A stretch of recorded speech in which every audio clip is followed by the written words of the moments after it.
ପୁଣି ରାଜସ୍ୱ ଆଦାୟରେ ନୂଆ ରେକର୍ଡ କଲା ବିଏମ୍ସି। 2021-22ରେ 150 କୋଟିରୁ ଉର୍ଦ୍ଧ୍ୱ ଟ୍ୟାକ୍ସ ଆଦାୟ। ନୂଆ ଫିଲ୍ମର ପ୍ରଫିଟ୍ ଆଗରେ ବାଧା ସୃଷ୍ଟି କରୁଛି ଆର୍ଆର୍ଆର୍। 800 କୋଟି ଲାଭ ଦିଗରେ ରାଜାମୌଲି।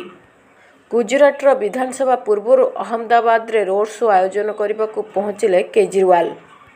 ବରିଷ୍ଠ ଆଇଏଏସ୍ ସ୍ତରରେ ଅଦଳବଦଳ। ବୀର ବିକ୍ରମ ଯାଦବ ଶ୍ରୀମନ୍ଦିରର ମୁଖ୍ୟ ପ୍ରଶାସକ।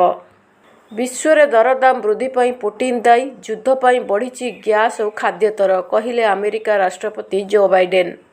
ବେଆଇନ ଇଟାଭାଟିକୁ ନେଇ ଅଫିସ ଭିତରେ ତହସିଲଦାରଙ୍କୁ ମାଡ଼। 2 ଅଭିଯୁକ୍ତଙ୍କୁ ଥାନାରେ ଅଟକ। ପଟ୍ଟାମୁଣ୍ଡାଇ। ବିଦ୍ୟୁତ୍ ସଂଯୋଗ ବିଚ୍ଛିନ୍ନ ପ୍ରତିବାଦରେ ଘେରାଉ ଯୋଡ଼ା। ୟୁକ୍ରେନବାସୀଙ୍କୁ କେମିକାଲ ଆକ୍ରମଣରୁ ରକ୍ଷା କରିବା ପାଇଁ ଜୀବନ ରକ୍ଷାକାରୀ ସାମଗ୍ରୀ ଯୋଗାଉଛି ଆମେରିକା। ବହୁଚର୍ଚ୍ଚିତ 2016 ବାରିପଦା ନାବାଳିକା ଦୁଷ୍କର୍ମ ମାମଲାରେ ରାୟ ଶୁଣାଇଲେ ପୋସ୍କୋ କୋର୍ଟ। ଦୁଷ୍କର୍ମୀଙ୍କୁ 10 ବର୍ଷ ଜେଲ୍ ଦଣ୍ଡାଦେଶ। ଅନାସ୍ଥା ପ୍ରସ୍ତାବ ପୂର୍ବରୁ ଲୋକଙ୍କୁ ଉସ୍କାଇଲେ ଇମ୍ରାନ ଖାନ୍, କହିଲେ ରାସ୍ତାକୁ ଓହ୍ଲାଅ।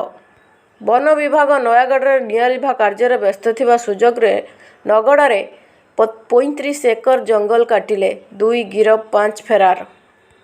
ବ୍ରଜନାଗରର ପୂର୍ବତନ ବିଧାୟକ ଅନୁପ ସାହୁଙ୍କୁ ମିଳିଲା ଆଜୀବନ କାରାଦଣ୍ଡାଦେଶ। ଅନ୍ୟତମ ସହଯୋଗୀ ନିର୍ଦ୍ଦୋଷରେ ଖଲାସ।